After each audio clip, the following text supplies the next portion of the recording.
Hello everyone, I am Sanjeev Kadian, and in this today's class we will discuss how to find out the exact subject of the given sentence. My dear friends, as you all know, you have learned all the rules and all the words of the noun, but all these words are not considered most important for all of you, and so these words or rules will not help you in finding out the subject in the exam, whether it is banking, SSC, PO, SBPO और clerk. My dear friends, कोई भी आपका exam रहा हो या रहेगा, उसमें आपको सब्जेक्ट फाइंड आउट करना पड़ता है. इसलिए नहीं कि आपको कोई एरर टॉपिक करना है, क्योंकि माय डियर, चाहे आपका क्लोज टेस्ट हो, आपका रीअरेंजमेंट हो, आपका पैराजम्बल हो, आपका कॉम्प्रिहेंशन हो, या आपका फिलअप्स हो, या कंप्लीशन हो, मीन्स आपका कोई भी टॉपिक हो, बिना सब्जेक्ट के आप उसको राइट आंसर फाइंड आउट नहीं कर सकते. तो मैं आपको कोई एरर डिटेक्शन नहीं सिखा रहा हूँ, लेकिन ये बात ज़रूर कहना चाहूँगा कि हर क्लास में बच्चे ने ये मेंटेलिटी बना ली है कि नाउन्स को, प्रोनाउंस को, ग्रामर को करना है ताकि वे एरर फाइंड आउट कर सकें. तो बच्चा सिर्फ यहीं तक सीमित रह चुका है, उसको क्लियर आइडिया ही नहीं है कि लैंग्वेज का मीनिंग क्या है. कोई लैंग्वेज जो हमें सिखाई या लिखवाई जाती है, उसका मीनिंग है we will be able to speak English and write all the words that we want to write about anything. Yes my dear, हमारे पास वो कैपेबिलिटी होनी चाहिए कि किसी टॉपिक पर हम कुछ वर्ड्स लिखें, सेंटेंसेस बनाएं, या फिर किसी टॉपिक से रिलेटेड हम कोई सेंटेंस या कुछ बातें इंग्लिश में बोल सकें. लेकिन हमने रूल्स को या ग्रामर को सिर्फ फिक्स कर दिया है, कन्फाइन कर दिया है अपने एरर डिटेक्शन से रिलेटेड या फिर आपका रिप्लेसमेंट से रिलेटेड. हमें लगता है कि रिप्लेसमेंट और एरर ही हमारे एग्ज़ाम में आएंगे, और नाउन प्रोनाउन की हेल्प से या ग्रामर की हेल्प से आप उसे फाइंड आउट कर सकते हो. तो माय डियर फ्रेंड्स, हम ज़्यादा टाइम वेस्ट नहीं करेंगे, तो जल्दी से कीजिए एक बार प्लीज़, क्योंकि क्लास के टाइम हमारे पास इतना टाइम नहीं होता. कॉन्टेंट्स हम कम कर पाते हैं और शायद बातें ज़्यादा हो जाती हैं. तो इस क्लास के ज़रिए हम उस सारे कंटेंट्स को कंप्लीट करने की कोशिश करेंगे. तो प्लीज़ मेरी सभी स्टूडेंट्स से रिक्वेस्ट है, चाहे वो बैंकिंग का हो या फिर एसएससी का हो, वो वीडियो को देखें, सब्सक्राइब करें, लाइक करें और शेयर करें, ताकि आपके फ्रेंड्स वगैरह को भी इससे रिलेटेड जानकारी प्रॉपर मिलती रहे. तो फ्रेंड्स, सबसे पहले चलिए हम देखते हैं नाउन्स किस फॉर्म में होगा. तो माय डियर, नाउन होगा as a subject, as you can see in this slide. तो आप फर्स्ट रूल देखिए, when used as a subject a noun mostly appears at the beginning of a sentence. My dear friends, जैसे आप सभी जानते हैं कि सब्जेक्ट कहाँ मिलेगा, बिगिनिंग में मिलेगा, शुरुआत में मिलेगा. It can be identified by asking the question. अगर आपको ये आइडेंटिफाई करना है कि उस सेंटेंस का सब्जेक्ट कौन है, तो आप ये एक क्वेश्चन पूछकर उसको आइडेंटिफाई कर सकते हैं. वो क्या रहेगा? हु. आप हु का यूज़ कीजिए और आपको आंसर मिल जाएगा कि उसका कोई सब्जेक्ट है या नहीं है. For example, Sam went to the playground. अब मैं आपसे पूछता हूँ, इसका सब्जेक्ट फाइंड आउट करना है, तो कैसे करोगे? आप ये पूछिए, प्ले ग्राउंड में कौन गया? Who went to the playground. It means answer क्या आएगा? सैम. तो सैम क्या हुआ? Subject. Next, in the second sentence, the teacher asked the students to submit their assignments. अब मैं आपसे पूछ रहा हूँ कि इस सेंटेंस का मीनिंग क्या बना? टीचर ने स्टूडेंट को कहा कि अपने असाइनमेंट सबमिट कर दें. अगर आपसे ये पूछा जाए कि स्टूडेंट को असाइनमेंट सबमिट करने के लिए किसने कहा, तो आप क्या यूज़ करोगे टीचर के प्लेस पर? आप कहोगे हु. तो हु का आंसर क्या होगा? टीचर. तो टीचर क्या हुआ? Subject. Next, the elephant was rescued safely after 10 long hours. 10 घंटे, लंबे 10 घंटे के बाद एलिफेंट को सेफली, सुरक्षित रूप से बचा लिया गया. अब अगर ये पूछ लिया जाए इस सेंटेंस के अंदर सब्जेक्ट क्या है, तो आप कहेंगे एलिफेंट. तो माय डियर, ये एलिफेंट सब्जेक्ट नहीं है. ये एलिफेंट स्टार्टिंग में दिया गया है, बट ये एलिफेंट आपका ऑब्जेक्ट है, क्योंकि बचाया किसको गया? एलिफेंट को. एलिफेंट किसी को बचाने नहीं आएगा. क्लियर? तो यहाँ पर सेंटेंस स्टार्टिंग में लिखा है और आपको लग रहा है कि एलिफेंट सब्जेक्ट है माय डियर, तो ये रॉन्ग है. तो एलिफेंट यहाँ पर ऑब्जेक्ट होगा. Next, as an object. तो डेफिनेशन क्या कह रही है? When nouns are used as objects, they appear in the latter part of the sentence. Latter part क्या होता है? बाद वाला part, second part. तो it can be identified by asking the question what. तो इसमें अगर आपको पता करना है कि ऑब्जेक्ट क्या है तो what का यूज करके आप पूछ सकते हैं।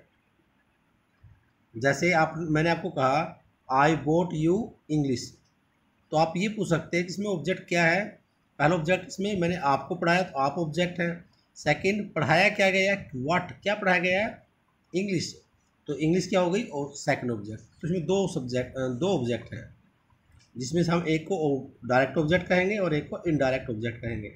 तो ये सारा कंटेंट्स हम वन बाय वन डिस्कस करने वाले हैं, तो आप देखते रहिए। For example I bought a pen, तो आई कौन है, सब्जेक्ट, और पेन कौन है, ऑब्जेक्ट। अब मैंने आपसे पूछा मैंने खरीदा क्या, तो आप कहोगे व्हाट, तो व्हाट किसके प्लेस पर आया, पेन के प्लेस पर। जैसे वेयर इज योर बुक, तो योर बुक के प्लेस पर मैं पूछूंगा कहाँ है, क्या क्या कहाँ है, तो आप कहोगे व्हाट का यूज़ किसके लिए हुआ है, बुक के लिए। तो वेयर इज़ योर बुक, तो ये जो बुक आपकी बात कर रहे हैं तो ये क्या किसकी बात की जा रही है, बुक की। तो ये बुक यहाँ क्या कंसिडर कर ली जाएगी, object. I can not find today's newspaper, तो आपको क्या नहीं मिला, टूडेज का न्यूज़पेपर, तो इट मीन्स ये क्या हो गया आपका object. Next, nouns can be used as direct object and indirect object. तो माय डियर, ऑब्जेक्ट भी मैंने अभी बताया आपको दो टाइप के होते हैं, एक डायरेक्ट और एक इनडायरेक्ट। एक बार जल्दी से देखते हैं।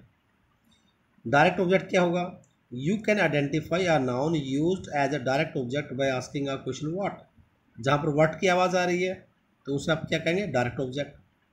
Like do you want a lollipop, आप लॉलीपॉप चाहते हैं, तो आप क्या चाहते हैं, व्हाट, तो व्हाट किसके लिए जो है, लॉलीपॉप के लिए, तो व्हाट क्या हो गया, direct object. I loved my dress, तो क्वेश्चन ये पूछा जा रहा है व्हाट डिड यू लव, तुम किसे पसंद करते हो, तो आंसर क्या आएगा, माई ड्रेस। तो व्हाट किसके लिए जो है, माई ड्रेस के लिए, तो व्हाट यहाँ पर डायरेक्ट ऑब्जेक्ट दिखा रहा है कि माई ड्रेस आपका डायरेक्ट ऑब्जेक्ट है।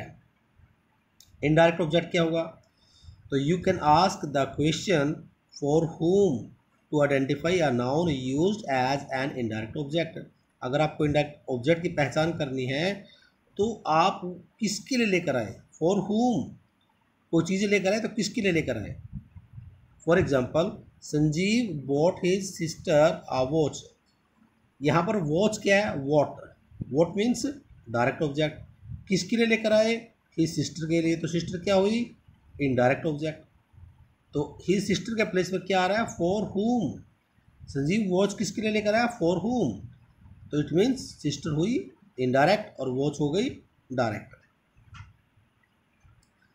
For example, Megha baked Julie a cake, Megha ने जूली के लिए केक बनाया, तो केक क्या हुआ, वॉट यानी कि डायरेक्ट, और जूली क्या हो गया, जिसके लिए बनाया गया, तो इट मीन्स ये क्या हो गया, फॉर whom यानी कि इनडायरेक्ट ऑब्जेक्ट। तो वही noun my dear as a complement use होता है। जैसे noun is use to modify और डिस्क्राइब अनदर नाउन, अगर एक नाउन किसी अनदर नाउन को डिस्क्राइब करता है तो उसे हम कॉम्प्लीमेंट कहेंगे। तो कॉम्प्लीमेंट के दो फॉर्म है माय डियर, एक सब्जेक्ट कॉम्प्लीमेंट और एक ऑब्जेक्ट कॉम्प्लीमेंट।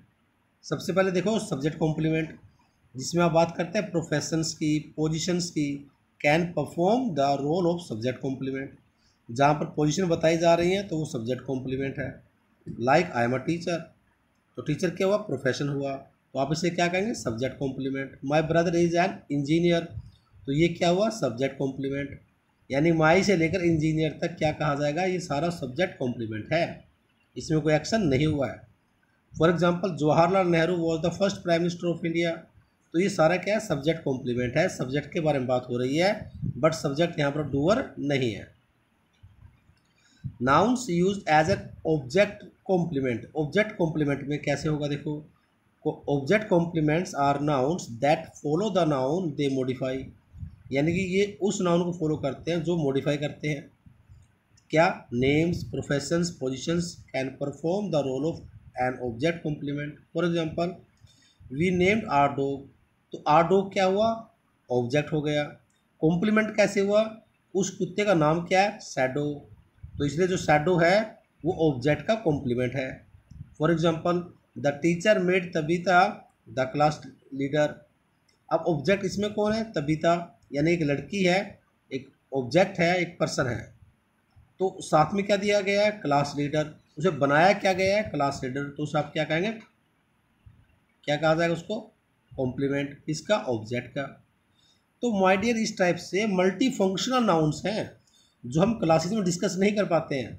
और जैसे एक 1 आवर की क्लास फिनिश होती है तो नेक्स्ट क्लास जब होगी उसमें हम भूल चुके होते हैं कि क्या लास्ट क्लास में डेटा हुआ है।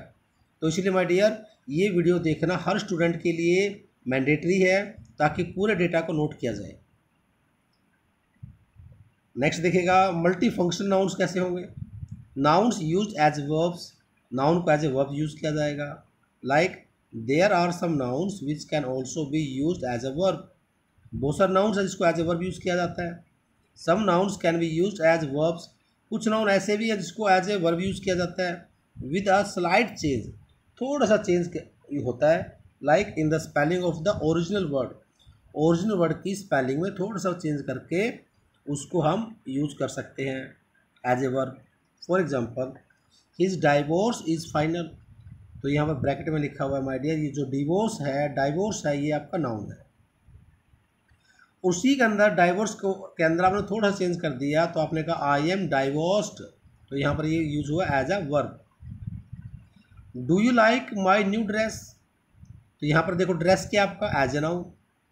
और आपने ये कहा आई एम ड्रेस्ड, यानी मैं कपड़े पहन चुका हूँ, मैंने कपड़े पहन लिए हैं, तो ड्रेस्ड क्या है? As a verb. Suman had come to collect some ice cream, तो आइसक्रीम क्या हुई? Noun, used as a noun. और मदर कह रही है my mother iced the fish, fish को क्या किया? आइस कर दिया है, so that it did not stink, ताकि बदबू ना आए। आइस यहाँ पर यूज हुआ एज ए वर्ब, यानी थोड़ा सा चेंज करके हम उसका यूज कर सकते हैं। Like I have dance practice today, तो यहाँ डांस क्या? As a noun. आपने कहा did you practise the song, तो प्रैक्टिस यहाँ पर क्या हो गया? वर्ब। और वहाँ डांस प्रैक्टिस क्या थी आपकी? नाउन। उसी नाउन्स को आप एज एन एडजेक्टिव यूज करते हैं। Like with a slight change in the spelling और adding a suffix to the root word, जो रूट वर्ड है उसके पीछे कुछ अटैच करके हम उसको चेंज करके as a noun, as an adjective use कर सकते हैं। For example, I have no money, ये नाउन है। फिर मैंने कहा there has been a change in the monetary policy of the country, तो मनी से क्या बना दिया? मॉनेटरी, तो ये वर्ड क्या बन गया आपका? एडजेक्टिव। मनी क्या आपका? नाउन। ये पॉइंट नोट करना माय डियर, ये आपके बैंकिंग के अंदर, एग्जाम्स के अंदर यही पॉइंट नोट किया जाएगा, ये पॉइंट पूछा जाएगा। मनी से बनाया गया वर्ड मॉनेटरी, मॉनेटरी क्या है? एडजेक्टिव है। राहुल सेंस्ड सम डेंजर, राहुल को कुछ आइडिया मिल गया किसका? डेंजर का, तो सेंस यहाँ पर क्या है? नाउन है। सॉरी, सेंस यहाँ पर वर्ब है, डेंजर यहाँ पर नाउन है। What you are trying to do is dangerous, तो जो कुछ आप करने की कोशिश करें वो डेंजरस है, तो डेंजरस मीन्स यहाँ पर एडजेक्टिव है। और डेंजर क्या था आपके पास? Noun. She is excited about magic, यानी वो मैजिक को लेकर के एक्साइटेड है, तो यहाँ पर मैजिक क्या? नाउन। और मैंने कहा the experience was completely magical, तो मैजिकल क्या हो गया? एडजेक्टिव। माय डियर, थोड़ा फास्ट करना है, आप इसको पोज करके देख सकते हैं, पहले इसको नोट करना है। हर एक सेंटेंस हर बच्चे की नोटबुक पर नोट किया हुआ होना चाहिए।